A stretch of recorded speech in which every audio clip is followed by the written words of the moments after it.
Talking live with Peter Criss. The book is called Makeup to Breakup. It is available now. There's some key benchmark things here throughout your history that I want to ask you about, that I want to get to before we run out of time with you. First of all, as everybody knows, my whole situation with Kiss is, from what I can tell at least, based off of only one comment that I've made that has cast me off the ship. And that, because they want people that read the press release and ask the 2 or 3 softball questions and move on, and I don't do that. And I question things. But my only issue, for the record, that I've ever had with Kiss, and that I stand by and I will always stand by, is the fact that they dress Tommy and Eric as you and Ace.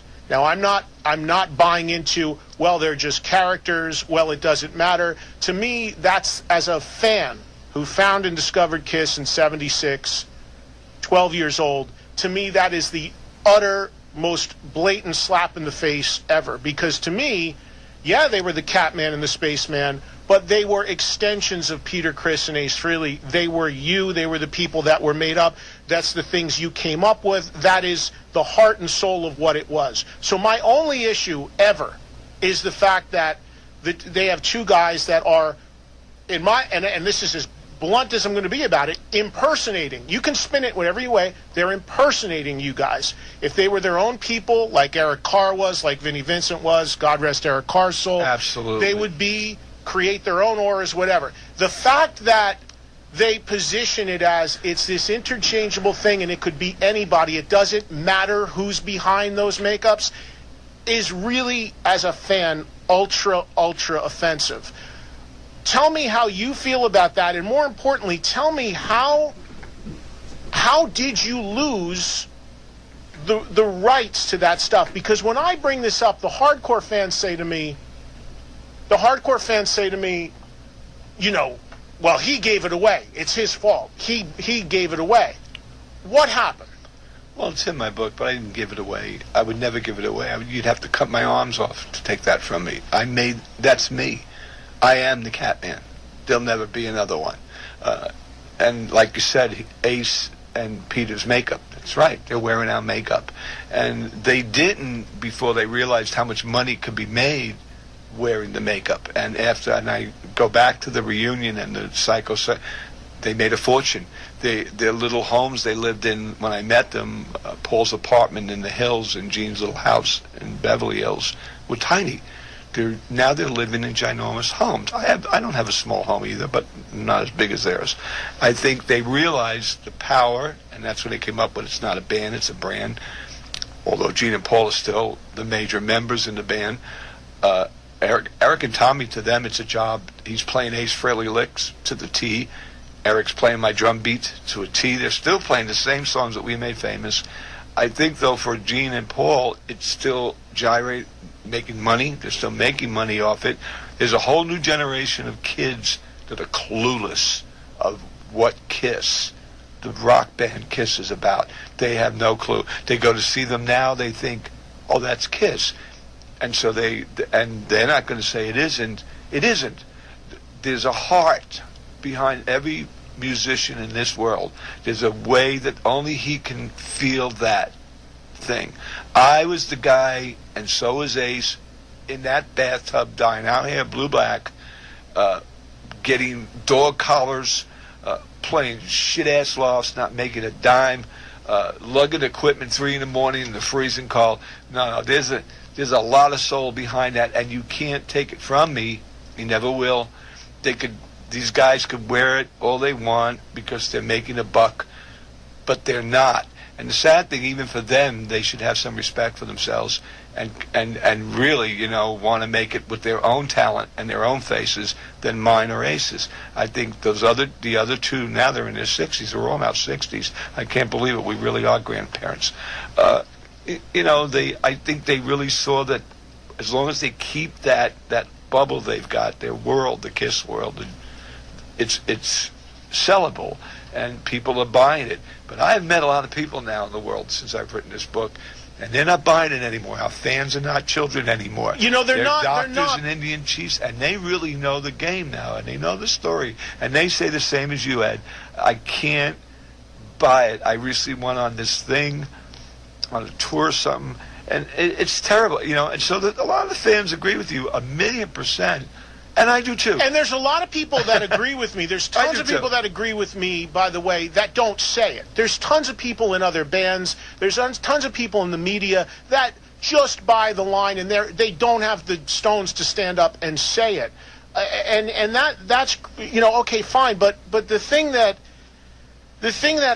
really, it's offensive to me as a fan to hear that this band that was so sacred is just really these interchangeable parts. It doesn't matter. That's not Ace, that's a spaceman. That's not Peter, that's a Catman. Dimebag Darrell was buried with a image of not a spaceman on his chest. The man walked around with an image of Ace Frehley. You tell Dime, who was influenced by Ace, walking around with Ace Frehley, he didn't walk around and say, oh, this is the spaceman. He walked around saying, this is Ace Frehley. Absolutely. All the people that walk around with your signature, Yep. your face on their arm, Yep. it's Peter Criss. Yep. Yes, that was your persona, but it's Peter Criss. And to me, and I don't care that opinion and being vocal about it has gotten me kicked off the ship. I don't care, because it has to be said. And the fact that to do revisionist history on the importance of what you guys brought to it, you're the first to say, and Ace now, who's been sober for how long, is the first to say, we were F-ups. You cop to your own stuff. But that still doesn't mean that the history of the band should be rewritten and what you guys did should be diminished. I agree, and I many a nights I've sat, you know, and going through my prayers and go, how could you have been so stupid as to lose that? And how did it happen, which is the original question? What I trusted my manager, I trusted my lawyer, I trusted what they were doing. I didn't read anything, I didn't pay attention. I was too wrapped up in being a good drummer every night, playing it right, being on time, being down on time, doing what I got to do, try to play the best I could play. Remember, I was in my 50s now. I was the oldest member. I was 6 years older than Paul and Ace, 3 years older than Gene. A lot tougher for me at 55, 53 to get up there.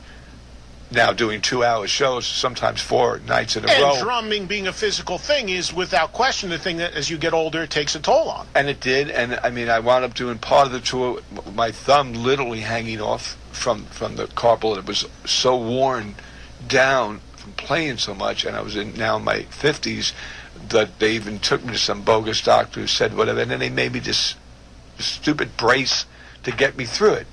I had double rotating cuffs and still went out and played. My heart has never been more in any other band. This is the band I always wanted to be in. This is the band I wanted to be all my life. Does it hurt? Yeah, it really does. I hate myself that I fell asleep at the wheel and there is another guy up there. And when I see it, yeah, it does hurt my feelings a lot, because it wouldn't be there if it wasn't for the 4 of us. It wouldn't be there 2012 if it didn't start in 1972, when we had nothing and made it into something and paid our dues together. I see 2 guys just getting a check wearing my face. And when I see them on TV and stuff, it hurts my feelings. I'm not going to lie.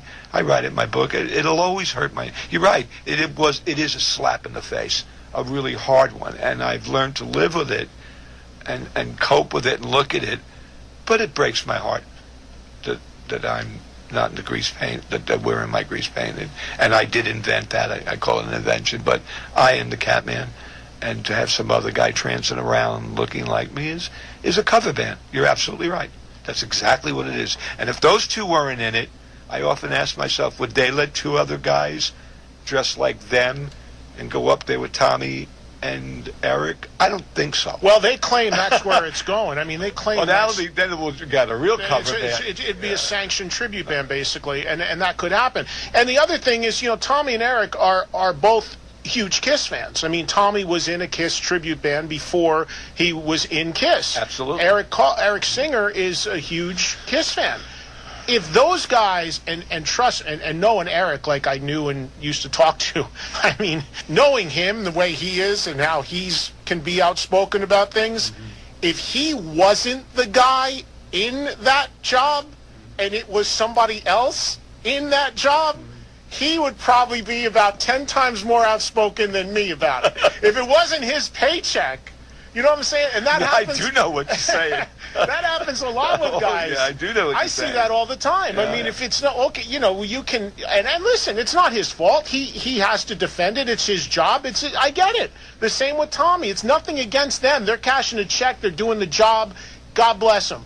But it shouldn't be this sort of. I'll tell you, Peter. For me, you're right. There are people that. You know, you can drink the Kool-Aid all you want, and it can be positioned from them all you want and believe what you want. But here's the truth of the matter, as you said. If so few people care who's behind that makeup, you can't tell me in 96 you guys go and play 4 nights at the Garden. There is no way in a million years Kiss, as they're currently constituted, if nobody cares who's in the band, is playing probably 1 night at Madison Square Garden. Right. You got to call it. See, this is what they don't want to hear. But this, I don't have a problem saying this. You got to call it like you said, like I see it. Absolutely. They're out on tour co-headlining with Motley Crue. Nobody wants to co-headline. You want a headline. Right. You don't want to split it 50-50. You want to split it 90-10 and be the headliner. Right. You don't co-headline unless you have to. Right. End of story. So if it doesn't matter so much, I'm sorry I'm getting on my soapbox. No, I know you. I know how you feel about this. If so it doesn't matter so much, then why is, you know? I've asked myself the same questions that, it's money. Let's really lay it on it. It's making money. And there's nothing wrong with that. Nothing wrong with making money. I like making money. Money's good. Money buys good things. But at this age now, in this stage, I have now in my life so much more, and I've always had God in my life. You know, I'm a major Catholic kid. I really believe that. I had cancer and he cured it. My wife had cancer and she was cured. We went through some stuff together these last 5, 6, 7 years. I'm a different man. I look at life, every day above ground's a good day. I look at people now, not like I used to. But I never ever thought that my pants fit any different than yours.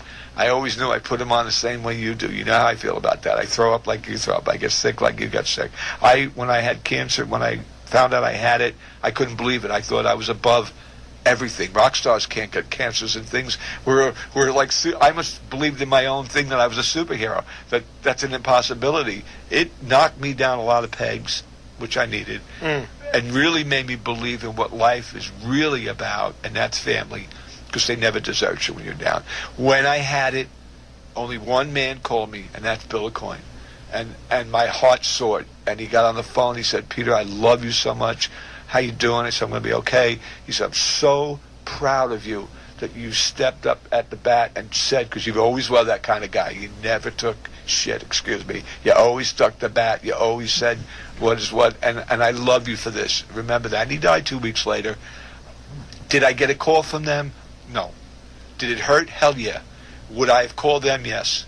Because I ain't that low not to call a man who's maybe going to die. I thought we were a lot closer than that. When the phone never rang, I really realized the major difference now in life between us. And I don't know why it's gotten so like that. And that's why I wrote the book. And I did maybe want to hesitate on throwing mud. But then again, when we talked about it, it was like, go ahead. It's the truth, Peter. You don't lie. You never did. I don't lie. I don't believe in it. I got to look at my own face in that mirror every day. I'm going to heaven, man. I want to make sure of that. But a lot of the stuff in the book is harsh. You know, I say some harsh things. But it was the same. You know, first when we left, it was artist indifference. We were respectful. It got dirty. It got nasty. It got evil. It got mean. It got deceitful. It got deals going left and right. I don't like things behind my back. I don't do it to anybody. I can't, and I never have got up and connived of how I'm going to rip Ed Trunk off today, how I'm going to get you to do something to benefit me and my pocket. I don't understand that kind of thinking. And so I write a lot about that stuff. And fans just go, Peter complains. Yeah, I'm complaining. I got ripped off left and right. I got treated like I don't even want to say the word. I was totally disrespected in a lot of other ways. And I helped make the band famous. I helped make this band bigger than what it was when we were together. When we got together for the reunion, they were in shock that we were bigger then than we even were when we were together. Because the stories escalated. Now whoever was 15 when he saw us now was a dad, and he was bringing his 10-year-old son. So how easily all that got and gets forgotten. And by the way, that's why I think, and just so I'm clear, I've said a million times, this isn't me lobbying for any sort of original reunion. The ship has sailed as far as I'm concerned. That's not even a question. But I think that, one last show, one time, that would be great if you could do it. But it's not. This isn't what that's about. But what it is, though, is you bring up an interesting point. People bringing their kids and the generational change. The reason why they have the audience that they still do now for this is a lot of that. There's a ton of people I talk to that are my age. I'm 48 years old now, that have kids that are 15, whatever. They grew up with Kiss, and they say, we just need them to see the show before it goes away. Yeah, I've heard that. And I haven't, all I've ever done is say what I just said, and that's what I'm guilty of. The other 30 years of support never get mentioned. But that's my cross to bear. Big deal. I got to say it like I see it. But the thing about it is that you get these people, and they go, and that's the thing. We just need to see the show. I lost my train of thought, and I understand that side of it, but they're really seeing only half of what it was. It's really just and I know my point. I don't go anymore, and that's all I do. I still love the band, and I'll always love the band, but I just choose not to go to the shows. But the people, you're not alone. I've heard a lot of people since I've been signing. But the people that I've talked to who do go, well, you got to be careful, because there's a lot of guys, as you know, they're going to tell you what they want. Yeah, that's very You want to true. know to your face, you're absolutely right. And then they're going to go run in and buy, the $300 special ticket. I forget that. You're right. Tons. That's a huge thing. That's right. I'll never forget. I was doing something with Ace, and he was up there bashing Gene, and Gene was like, and the whole throng of people were like, yeah, F Gene, and then Gene walks in with the birthday cake and surprises Ace. I've heard about that. And the whole throng goes running to Gene like, oh, Gene. So there's that too. You got to be careful. You're so smart, Ed Trunk. But the point of the matter is, the people that I do talk to who do go and tell me they go say that it is families. It's like a circus now, literally like a circus where you're bringing the kids and it's a generational thing. So that's what the appeal is, from what I understand. Well, I heard they have boat rides. They have all these other I don't understand that. It doesn't seem very rock and roll to me. But it's a cruise, but it's not a tug. The way you made it sound like a tugboat around Manhattan. That's how it is in my eyes. But I mean, really, boat rides or Six Flags or somebody's wedding. Like that thing in Boston. What is it? The duck boat or whatever. Yeah. Yes, fine. It may happen, but I don't think about it. I guess lately I'm so happy that this book has been received, and I've seen it in my fans' faces. I've felt the love, man. I've been hugged so hard by so many people. I've been really touched by real, and I'm talking to real fans like yourself. I mean, real guys who saw us in '75 and '76, and was really there. In the great days, and they feel like you said, oh, I'm not going to see them there. I saw them the last time with you and them, and that was it for me. It was great. Yeah, but you're right. They go back. They do. Some do, some don't. But I mean, listen. Here's what I want to do. If we